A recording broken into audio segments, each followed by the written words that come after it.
मेरा पति कहाँ है? कहाँ छुपा के रखा है तूने उसे? मैंने उसे जहाँ पहुँचाना था उसके सही स्थान पर पहुँचा दिया। और तू मेरे से ये सवाल पूछ पूछ कर मुझे परेशान मत कर। तेरा पति सुरक्षित है, सलामत है और जहाँ उसे होना चाहिए वो वही है। तूने मेरे पति को छुपा के रखा है और तू कहता है मैं परेशान ना हूँ?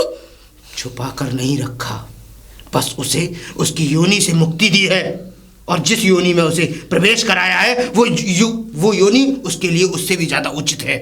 लेकिन मैं अपने पति को आजाद करना चाहती हूँ। आजाद? वो पिंजरे में नहीं है। तूने मेरे साथ धोखा किया। धोखा? बहुत मजा आता है मुझे धोखे करने में, इसीलिए तुझे प्यार से समझाया, बार बार समझाया, 1000 बार समझाया और फिर समझाता हूं।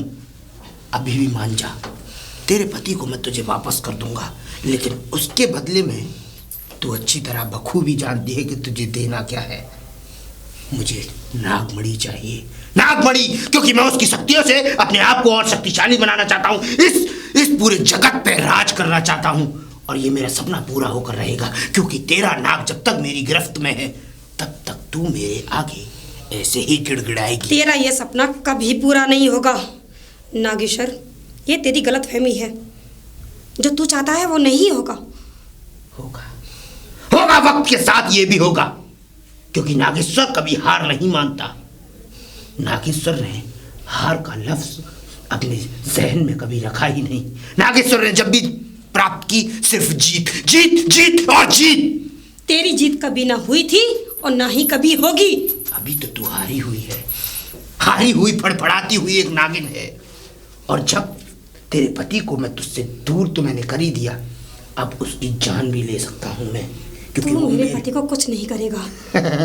अच्छी लगती है मुझे, तू अच्छी लगती है गिड़गिड़ाते हुए। जब तू मेरे आगे नाक रगड़ती है, अपने आप को कमजोर महसूस करती है, मुझे बड़ा अच्छा लगता है, बड़ा सुकून प्राप्त होता है कि मैं कितना शक्तिशाली हो गया हूं।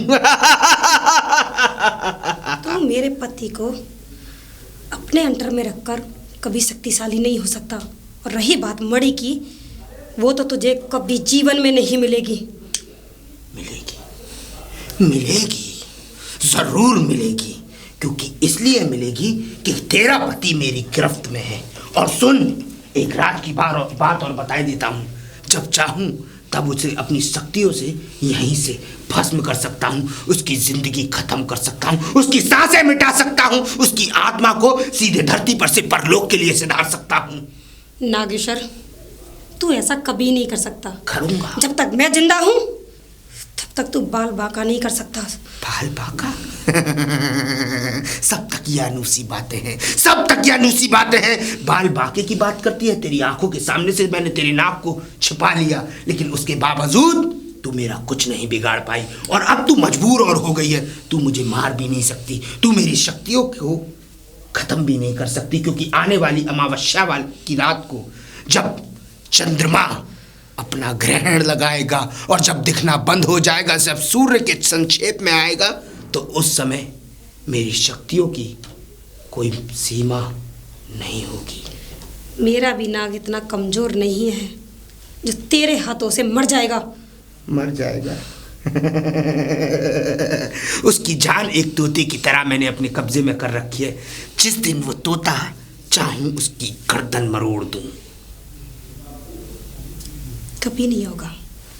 निकल जा, चली जा यहाँ से, तेरी भलाई इसी में है। और मैं तो अभी भी कहता हूँ, आसानी से मान ले मेरी बात, उस नागमणि को मेरे हवाले कर दे, तेरा जीवन एकदम खुशहाल बीतेगा। तेरा नाग तेरे पास आएगा और खुशहाल जीवन तुम जियोगे और खुशहाल जीवन मैं भी जीऊंगा। इसीलिए कहता हूँ तुम मान ले मेरी बात। मैं तेरी बात कभी नहीं मानूंगी। तो पछताएगी, सिर्फ पछताने के अलावा तुझ पर इसके अलावा कोई कुछ नहीं होगा, सिर्फ पछताना, पछताना और पछताना।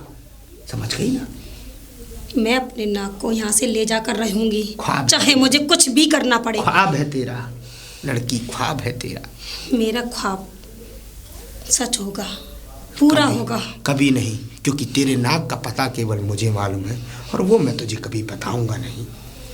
पता तो मैं लगा कर रहूंगी कि तूने मेरे नाक को कहाँ छुपा के रखा है। छुपाया नहीं, ऐसी जगह पहुंचाया है कि चाहकर भी तेरा नाक तेरे पास नहीं आ सकता। अगर मैं मर भी जाऊं या तू मुझे जान से मार भी दे, तब भी तू उसे ढूंढ नहीं पाएगी।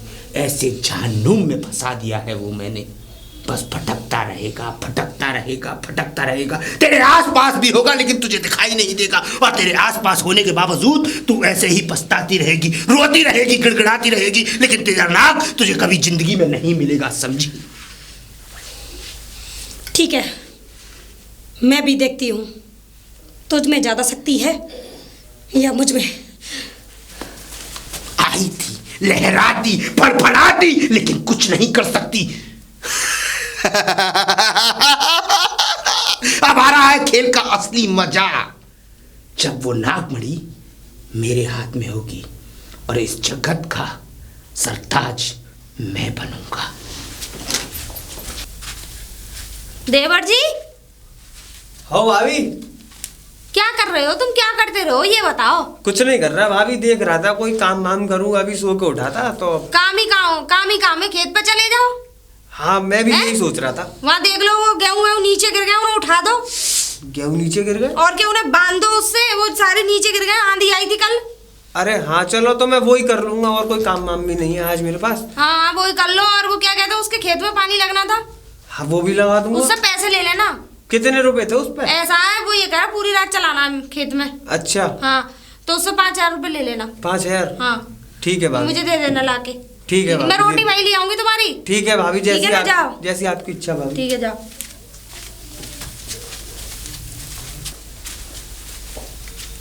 आलोक निरंजन, शंभु शंभु। अब प्रणाम बाबा। खुश रहो। अब कैसे आना हुआ? बिटिया, शायद तुम हमें नहीं जानती, लेकिन हम इस घर में काफी सालों से, काफी वर्षों से आ रहे हैं। तुम कौन हो ना? अब मैं इस घर की बहू हूँ। बहू? हाँ। कितने वर्ष हो गए तुम्हारे विवाह? मेरी शादी को 10 साल हो गए बाबा। कौन सी बेटी की बहू? मैं सबसे बड़े वाले की। अच्छा, तो ऐसा करो बिटिया, अपनी सास को बुलाओ। माँ जी तो नहीं है। कहीं गई हुई है? नहीं तो बाबा। हमें वक्त और समय बता दो, हम उस समय आ जाएंगे। नहीं बाबा, वो बीमारी के चलते उनकी मृत्यु हो गई। क्या? घोर घोर अनर्थ। ये नहीं हो सकता, ये नहीं हो सकता। मतलब? तुम्हारी सास मर गई? हाँ बाबा। अरे उन्होंने हमसे वचन लिया था कि जब तक वो अपनी सांसों में से, अपने शरीर में से सांसों को नहीं छोड़ेंगी, जब तक हमारा वचन पूरा नहीं कर देंगी। भगवान भोलेनाथ के सामने आशीर्वाद लिया था और कसम खाई थी कि जब तक मैं कहीं नहीं जाऊंगी, जब तक बाबा आपका वचन पूरा नहीं कर दूंगी, और हमें बिना बताए परलोक सिधार गई।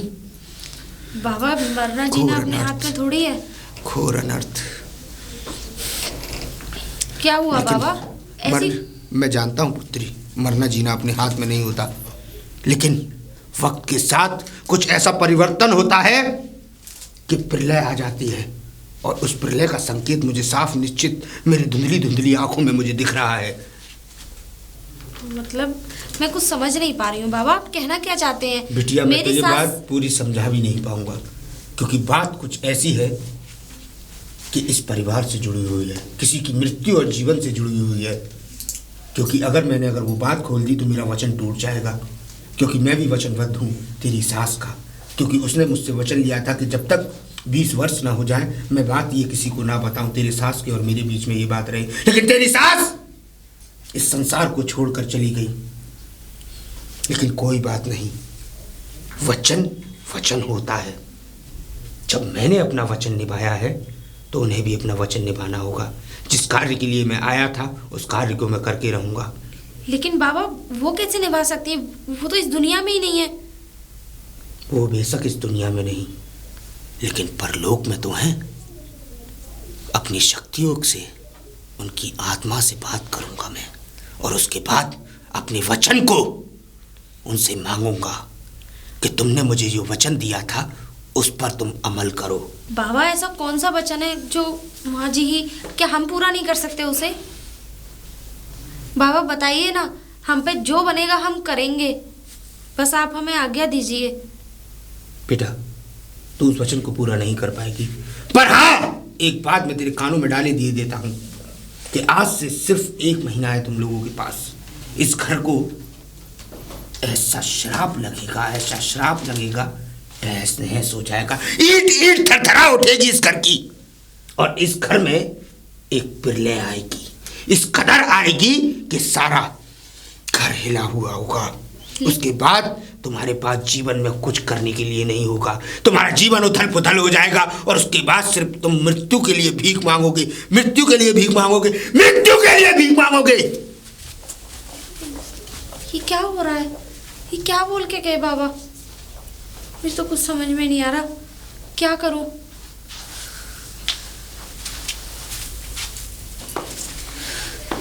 ये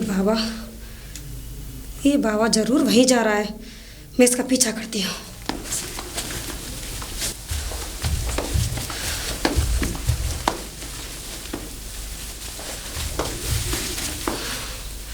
पीछा कर रही है मेरा?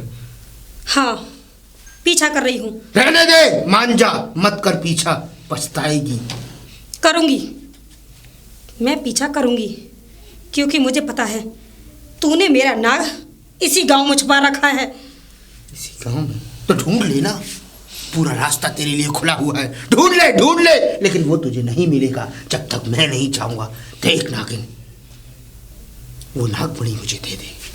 वो नागमणि अगर तू मुझे दे देगी तो मैं शायद तेरे ऊपर दया कर सकूं और तेरा नाग तुझे वापस लौटा दूं और यहाँ से कहीं दूर चली जाएगी, किसी जंगल में जाकर अपना घर बसा सकेगी। लेकिन नहीं, तू ऐसा चाहती नहीं है। अगर ऐसा चाहती तो 20 वर्षों से मुझे तड़पा नहीं रही होती। तुझे नागमणि तो आज मिलेगी ना कल। तू जैसा सोच रहा है ना, वैसा तो कभी जिंदगी में नहीं होगा। तो ऐसे ही भटकेगी, सुन ले, मेरी भी बाणी सुन ले, ऐसे ही भटकेगी, दर दर भटकेगी। अभी तुझे 20 साल तड़पते हुए हुई हैं, अभी हजारों साल न तड़पाया तो मेरा नाम भी नागराज नहीं। मैं भी देखती हूँ तू मेरे नाक को कब तक छुपा के रखेगा। एक ना एक दिन मैं अपने नाक को ढूंढ कर ही रहूंगी। ऐसा कभी नहीं हो सकता। जो मेरी गिरफ्त में एक बार आ जाए उसका मेरे आलिंगन से निकलना नामुमकिन है। जिसको मैं अपने आलिंगन में ले लूं वो मृत्यु के घुमाव में, चक्र में ऐसा फंस जाता है, भंवर में ऐसा फंस जाता है कि उस भंवर से निकलना नामुमकिन और असंभव है। और वही तेरे नाक के साथ भी हुआ है। वो मेरे भंवर में फंस चुका है और उसका निकलना असंभव है।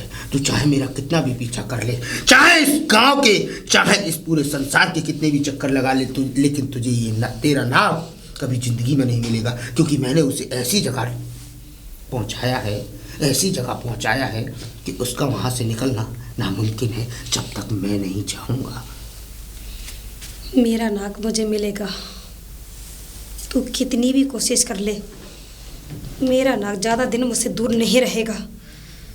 वो जल्दी ही मेरे पास वापस आएगा। तेरे पास वापस आएगा? हाँ। कैसे आएगा? होगा तो आएगा ना, होगा तो आएगा, बस होगा तो आएगा। क्योंकि मैं ही जानता हूं कि मैंने उसे कहाँ छुपा रखा है और कहाँ बिठा रखा है और कहाँ उसकी आत्मा है और कहाँ उसका शरीर। जब तक उसकी आत्मा उसके शरीर से नहीं मिलेगी उसका जीवन अनसूचित है। नागेश्वर, मुझमें भी इतनी शक्ति है, मैं अपने नाग को ढूंढ कर मानूंगी। मैं भी तब तक चैन से नहीं बैठूंगी जब तक मैं अपने नाग को अपने पास नहीं बुला लेती। भटकती रहे तेरे जीवन में भटकना लिखा है और तू ऐसे ही भटकेगी।